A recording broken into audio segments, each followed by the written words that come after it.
Hello friends, ഞാൻ doctor Rajesh Kumar. തൊണ്ടയിൽ നിന്നും വെളുത്ത അരിമണികൾ പോലെ ദുർഗന്ധമുള്ള ചെറിയ കഷ്ണങ്ങൾ പുറത്തേക്ക് തെറിച്ചു വരുന്ന ഒരവസ്ഥ, ടോൺസിൽ സ്റ്റോൺ എന്ന് വിളിക്കുന്ന ഈ ഒരു അവസ്ഥയെക്കുറിച്ച് മുൻപ് ഞാനൊരു വീഡിയോ ചെയ്തിട്ടുണ്ട്. എന്നാൽ ഈ വീഡിയോ ചെയ്തതിന് ശേഷമാണ് കേരളത്തിലുള്ള ഒരുപാട് പേര്, ചെറുപ്പക്കാർ, സ്ത്രീകളും പുരുഷന്മാരും ഉൾപ്പെടെ ഒരുപാട് പേര് ഈ ഒരു പ്രശ്നം അനുഭവിക്കുന്നതായിട്ടും കഷ്ടപ്പെടുന്നതായിട്ടും മനസ്സിലായത്. പലർക്കും ഈ വായിൽ നിന്നും വരുന്ന ദുർഗന്ധം തൊണ്ടയിലെന്തോ ഇരിക്കുന്നു എന്നൊരു തോന്നല്, ചുമയ്ക്കുമ്പോഴോ കാർക്കിക്കുമ്പോഴോ വായിൽ ചെറിയ അരിമണി പോലുള്ള ചെറിയ കഷ്ണങ്ങൾ, വെളുത്ത കഷ്ണങ്ങൾ തെറിച്ചു വരുന്നു.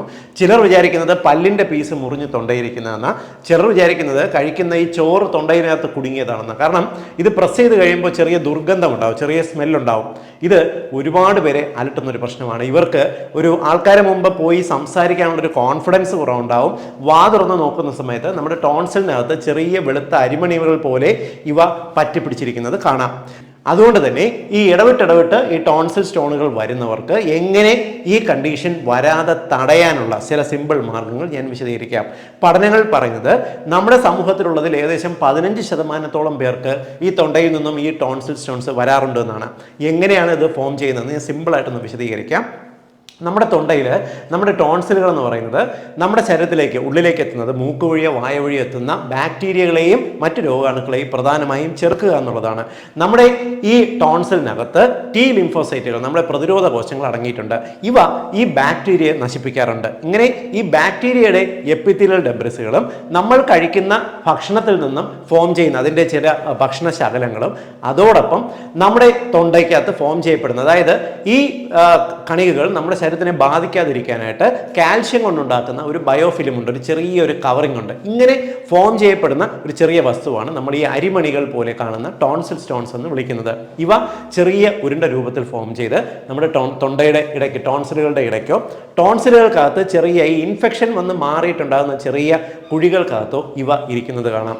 വളരെ കോമൺ ആയിട്ട് ഇത് കാണുന്ന ചില വിഭാഗമുണ്ട്. എല്ലാവരും ഇത് ബാധിക്കാറില്ല കേട്ടോ. ഇടവിട്ട് തൊണ്ടവേദന വരുന്ന ആൾക്കാർക്ക്, അലർജി പ്രോബ്ലം ഉള്ളവർക്ക്, സൈനസ് ഇൻഫെക്ഷൻ ഇടവിട്ട് വന്നാലോ ചെവി ഇൻഫെക്ഷൻ വന്നാലോ എല്ലാം ഇതുമായിട്ട് ബന്ധപ്പെട്ട് വരാറുണ്ട്. ചിലർക്ക് ശരീരത്തിൽ ഏതെങ്കിലും തരത്തിലുള്ള ഒരു ബാക്ടീരിയൽ ഇൻഫെക്ഷൻ വന്ന, ഉദാഹരണത്തിന് ഇടയ്ക്ക് ഈ വിട്ടുമാറാതെ യൂറിനറി ട്രാക്ട് ഇൻഫെക്ഷൻ വരുന്നവർക്ക് തൊണ്ടയിൽ ഇത് കാണാനുള്ള സാധ്യതയുണ്ട്. സോ ഇത്തരത്തിലുള്ള നമ്മുടെ ശരീരത്തിൽ തുടർച്ചയായിട്ട് വരുന്ന ഇൻഫെക്ഷൻസ്. മറ്റു ഒരു കണ്ടീഷൻ എന്ന് പറയുന്നത്, ചിലർ ഈ തൊണ്ടയ്ക്ക് ഒരു ഇൻഫെക്ഷന് വേണ്ടി ആൻറ്റിബയോട്ടിക്, അല്ലെങ്കിൽ ശരീരത്തിൽ എന്തോ ഇൻഫെക്ഷന് വേണ്ടി ആൻറ്റിബയോട്ടിക് കഴിക്കുന്നു. നമ്മുടെ ശരീരത്തിനകത്തുള്ള ഗുണകരമായിട്ടുള്ള ബാക്ടീരിയകൾ നശിച്ചു പോയാൽ ഈ ദോഷകരമായിട്ടുള്ള ബാക്ടീരിയകൾ കൂടുതൽ വന്നു എന്ന് വരാം. ഇതും നമുക്ക് ഈ ടോൺസിൽ സ്റ്റോൺസ് വരുന്നതിൻ്റെ ഒരു കാരണമാണ്. മറ്റു ചിലർ കാണുന്നുണ്ടെങ്കിൽ തുടർച്ചയായിട്ട് ഈ രോഗപ്രതിരോധ ശേഷിക്ക് വ്യത്യാസം വരുത്തുന്ന സ്റ്റിറോയിഡ് മരുന്നുകൾ തുടർച്ചയായിട്ട് കഴിച്ചിരുന്നാലോ, ഈ നമ്മുടെ രോഗപ്രതിരോധ ശേഷി കുറയ്ക്കുന്ന പ്രമേഹ രോഗം പോലുള്ള അവസ്ഥകൾ വന്നിരുന്നാലോ ഈ ടോൺസിൽ സ്റ്റോൺസ് വന്നു എന്ന് വരാം. കൂടാതെ ഭക്ഷണം പൂർണ്ണമായും കഴിച്ച ശേഷം വായ ശരിയായിട്ട് വൃത്തിയാക്കാത്തവർക്ക്, അതേപോലെ മധുരം അമിതമായിട്ട് കഴിക്കുന്നവർക്ക്, അതേപോലെ ശരീരത്തിൽ സിങ്കിൻ്റെയോ വൈറ്റമിൻ ഡിയുടെയോ ഡെഫിഷ്യൻസി ഉണ്ടെങ്കിലോ എല്ലാം തന്നെ തൊണ്ടയിൽ ഈ ടോൺസിൽ സ്റ്റോൺസ് വന്നു എന്ന് വരാം. ഇനി ഈ ടോൺസിൽ സ്റ്റോൺസിന്റെ ലക്ഷണങ്ങൾ എന്തെല്ലാം എന്ന് വിശദീകരിക്കാം. ഏറ്റവും പ്രധാനമായിട്ടുള്ളത്, തൊണ്ടയിൽ എന്തോ ഇരിക്കുന്നു എന്ന് തോന്നുന്നില്ല. നമ്മൾ സംസാരിക്കുമ്പോഴോ ചിരിക്കുമ്പോഴോ ചുമയ്ക്കുമ്പോഴോ വായിലേക്ക് ചെറിയ അരിമണി മൂലം തെറിച്ചു വരിക, വല്ലാത്ത ദുർഗന്ധം. പലപ്പോഴും വായയിൽ നിന്നുള്ള ഒരു ദുർഗന്ധമായിട്ടാണ് ഇവർ പലപ്പോഴും ഡോക്ടർമാരെ കാണുന്നത്. പലപ്പോഴും വിചാരിക്കുക തൊണ്ടയിൽ വിട്ടുമാറാതെ ഇൻഫെക്ഷൻ വരുന്നതിൻ്റെ ഭാഗമാണ് ഇതെന്ന് വിശ്വസിക്കും. ചിലർ വിചാരിക്കുന്നത് തൊണ്ടയിൽ ക്യാൻസറിൻ്റെ ചെറിയ ടെൻഡൻസി ഉണ്ട്, ക്യാൻസറിൻ്റെ കോശങ്ങൾ ഇങ്ങനെ ഇളകി വരുന്നതെന്ന് പേടിച്ചിട്ട് ഇവരൊരു പക്ഷേ ഡോക്ടർമാരെ കാണാതിരിക്കാനോ ഒക്കെയുള്ള സാധ്യതയുമുണ്ട്. വളരെ ചുരുക്കം പേരിൽ മാത്രമേ ഈ ടോൺസിൽ സ്റ്റോൺസ് വേദനയോ മറ്റ് ബുദ്ധിമുട്ടുകളോ ഉണ്ടാക്കാറുള്ളൂ. ഇനി ഈ ടോൺസിൽ സ്റ്റോൺസ് ഇടവിട്ട് വരുന്നവർക്ക് ഇത് വരാതെ തടയാൻ എന്തെല്ലാം ചെയ്യണമെന്ന് വിശദീകരിക്കാം. ഏറ്റവും പ്രധാനപ്പെട്ടത്, ഞാൻ പറഞ്ഞല്ലോ, എന്ത് കണ്ടീഷൻ കൊണ്ടാണ് ഇത് വരുന്നത് അതിനെ ചെറുക്കുക. നമ്മുടെ രോഗപ്രതിരോധ ശേഷി കുറയുന്ന പല അസുഖങ്ങളും ഈ ടോൺസിൽ സ്റ്റോൺസ് ഉണ്ടാക്കാറുണ്ട്. രണ്ടാമത്തത്, തൊണ്ടയ്ക്ക് ഒരു ഇൻഫ്ലമേഷൻ ഉണ്ടാകുന്ന, നീർക്കെട്ടുണ്ടാകുന്ന സാഹചര്യം പരമാവധി ഒഴിവാക്കുക. അതായത് നിങ്ങൾക്ക് തൊണ്ടയ്ക്ക് ചെറിയ നീർക്കെട്ടോ ബുദ്ധിമുട്ടുകളോ അല്ലെങ്കിൽ ടോൺസിലിന് ഇൻഫെക്ഷനോ വരുന്ന ടെൻഡൻസി ഉണ്ടെങ്കിൽ നിങ്ങൾ ദിവസവും ഒരു നേരം ഉപ്പിട്ട് ഒന്ന് ഗാർഗിൾ ചെയ്യുന്നത്, ദിവസം ഒരു നേരമെങ്കിലും ചെറു ചൂടുവെള്ളത്തിൽ ചെയ്യുന്നത് തൊണ്ടയുടെ പ്രോബ്ലം മാറാനായിട്ട് സഹായിക്കും. ഒരു നാച്ചുറൽ ഒറ്റമൂലി പറഞ്ഞുതരാം. വെളുത്തുള്ളി ചതച്ച് അല്പം ചൂടുവെള്ളത്തിൽ ചേർത്ത് ഈ വെള്ളം ചെറു ചൂടോടുകൂടി നിങ്ങൾ ഗാർഗിൾ ചെയ്യുക. ഈ വെളുത്തുള്ളി എന്ന് പറയുന്നത് ഒരു നാച്ചുറൽ ആൻറ്റി ബാക്ടീരിയലായിട്ട് വർക്ക് ചെയ്യുന്ന ഒരു ഭക്ഷണമാണ്. വെളുത്തുള്ളി ചതച്ചിട്ട് നമ്മൾ ഇത് വെച്ച് ഗാർഗിൾ ചെയ്യുമ്പോൾ ഇവയ്ക്കകത്തുള്ള ഈ ആൽക്കലോയിഡ്സ് നമ്മുടെ തൊണ്ടയ്ക്ക് ഒരു ആൻറ്റി ഇൻഫ്ലമേറ്ററി ആയിട്ട് വർക്ക് ചെയ്യും. അതുകൊണ്ട് ദിവസത്തിൽ ഒരു നേരം വെളുത്തുള്ളി ചതച്ച് ചാറെടുത്ത് ചൂടുവെള്ളത്തിൽ ചേർത്ത്, അതായത് ചതച്ച വെളുത്തുള്ളി ചൂടുവെള്ളത്തിൽ ഇട്ടിട്ട് നിങ്ങൾ അത് വെച്ച് ഗാർഗിൾ ചെയ്താൽ മതി. അത് ദിവസം ഒരു നേരം നിർബന്ധമായിട്ടും ചെയ്യുന്നത് നന്നായിരിക്കും. ഇനി നമ്മുടെ തൊണ്ടയ്ക്ക് ഉള്ള ഗുണകരമായിട്ടുള്ള ബാക്ടീരിയകൾ, തൊണ്ടയിലെയും വായിലെയും ഗുണകരമായിട്ടുള്ള ബാക്ടീരിയകളെ നിലനിർത്താനായിട്ട് ശ്രദ്ധിക്കേണ്ട കാര്യങ്ങളാണ്. അതിന് ഏറ്റവും നല്ലത് പ്രോബയോട്ടിക് ഭക്ഷണം കഴിക്കുക. ഞാൻ പറഞ്ഞല്ലോ, ഇപ്പോൾ ഒരു ഇൻഫെക്ഷൻ വന്നു, നിങ്ങൾ ആൻറ്റിബയോട്ടിക് കഴിച്ചു. ആൻറ്റിബയോട്ടിക്കിന് അറിയില്ല ഇത് ദോഷകരമായിട്ടുള്ള ഇൻഫെക്ഷനെ അല്ലെങ്കിൽ ബാക്ടീരിയയെ മാത്രമേ നശിപ്പിക്കുള്ളൂ. അല്ല, ആൻറ്റിബയോട്ടിക്കുകൾ നമ്മുടെ ശരീരത്തിന് ഗുണകരമായിട്ടുള്ള ബാക്ടീരിയയെ നശിപ്പിക്കുന്നുണ്ട്. ഇവയെ തിരിച്ച് നമ്മുടെ ശരീരത്തിൽ സപ്ലൈ ചെയ്യുക. അതിന് ഏറ്റവും നല്ലത് മോരാണ്. നിങ്ങൾ ഫ്രിഡ്ജിൽ വെച്ചോ നല്ല തണുത്തമായിട്ടുള്ള മോരല്ല, സാധാരണ മോര്, അധികം മസാലയൊന്നും ചേർക്കാതെ ദിവസവും നിങ്ങളൊരു ഗ്ലാസ് കഴിക്കുക. ഇത് ഗുണകരമായിട്ടുള്ള ബാക്ടീരിയകൾ നമ്മുടെ വായയിലാണെങ്കിലും തൊണ്ടയിലാണെങ്കിലും മെയിൻറ്റെയിൻ ചെയ്യാനായിട്ട് സഹായിക്കും. ഇനി നാലാമത്തെ കാര്യം, പുകവലി ശീലവും മുറുക്കിൻ്റെ ശീലവും ഉണ്ടെങ്കിൽ പൂർണ്ണമായിട്ട് ഒഴിവാക്കുക. കാരണം ഈ പുകവലിയും മുറുക്കും എല്ലാം തന്നെ നമ്മുടെ തൊണ്ടയ്ക്കകത്തുള്ള പ്രതിരോധ ശേഷി ഗണ്യമായിട്ട് കുറയ്ക്കാൻ കാരണമാകും. ഇതും ടോൺസിൽ സ്റ്റോൺസ് വരാറുണ്ട്. അതുകൊണ്ട് പുകവലി ശീലം പൂർണ്ണമായിട്ട് ഒഴിവാക്കുക. അടുത്ത പ്രധാനപ്പെട്ട കാര്യം, വായ്ക്കകത്തുള്ള ഹൈജീൻ. പ്രത്യേകിച്ച് നിങ്ങൾ കഴിക്കുന്ന ഭക്ഷണത്തിൻ്റെ ശകലങ്ങൾ വാ കഴുകുമ്പോൾ പൂർണ്ണമായും നീക്കം ചെയ്യപ്പെടുക.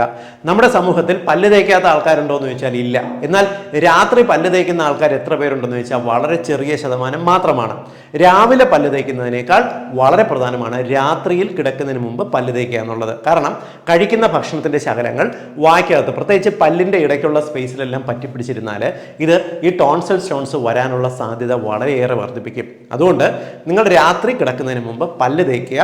അതേപോലെ ഒരു ഫ്ലൗസിങ് ചെയ്യുക. ഫ്ലൗസിങ് എന്ന് പറഞ്ഞാൽ നമ്മുടെ പല്ലുകൾക്കിടയിലുള്ള സ്പേസിനകത്ത് ഒരു ചെറിയ നൂലോ അല്ലെങ്കിൽ ഫ്ലൗസിങ് ത്രെഡ് മേടിക്കാൻ കിട്ടും. അത് ഉപയോഗിച്ച് നിങ്ങൾ ഒന്ന് നീക്കം ചെയ്താൽ, പല്ലുകളുടെ ഇടയിലുള്ള സ്പേസിലിരിക്കുന്ന ഭക്ഷണ ശകലങ്ങൾ കൂടി നീക്കം ചെയ്ത് കഴിഞ്ഞാൽ നമുക്ക് ഈ ടോൺസിൽ സ്റ്റോൺ സാധ്യത ഗണ്യമായിട്ട് കുറയ്ക്കാൻ സാധിക്കും. ഇനി നമ്മുടെ രോഗപ്രതിരോധ ശേഷി വർദ്ധിപ്പിച്ച് നിർത്തുന്ന രണ്ട് ഘടകങ്ങളുണ്ട്. ഒന്ന് സിങ്ക് ആണ്, രണ്ട് വൈറ്റമിൻ ഡി ആണ്.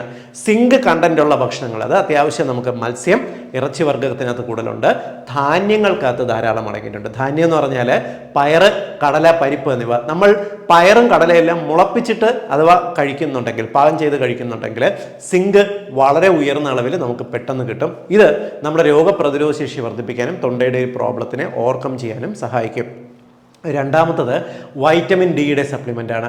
നിങ്ങൾക്കറിയാം, നമ്മുടെ ശരീരത്തിൻ്റെ ജനറലായിട്ടുള്ള രോഗപ്രതിരോധ ശേഷിക്ക് വൈറ്റമിൻ ഡി പ്രധാനമാണ്. ഡെഫിനറ്റ്ലി നമ്മുടെ തൊണ്ട എന്ന് പറയുന്നത് നമ്മുടെ ശരീരത്തിൻ്റെ പ്രധാന ഫസ്റ്റ് ചെക്ക് പോസ്റ്റാണ്. ഈ ചെക്ക് പോസ്റ്റിനകത്ത് ബാക്ടീരിയ വന്ന് അടിഞ്ഞുകൂടുന്നതിനെ തടയണം എന്നുണ്ടെങ്കിൽ നമ്മുടെ ടി ലിംഫോസൈറ്റുകൾ വളരെ സ്ട്രോങ് ആയിരിക്കണം. വൈറ്റമിൻ ഡി കൂടിയേ തീരത്തുള്ളൂ. അതിന് ഏറ്റവും പ്രധാനപ്പെട്ടത് ഇത് കണ്ടന്റുള്ള ഭക്ഷണങ്ങൾ നിങ്ങൾക്കറിയാം.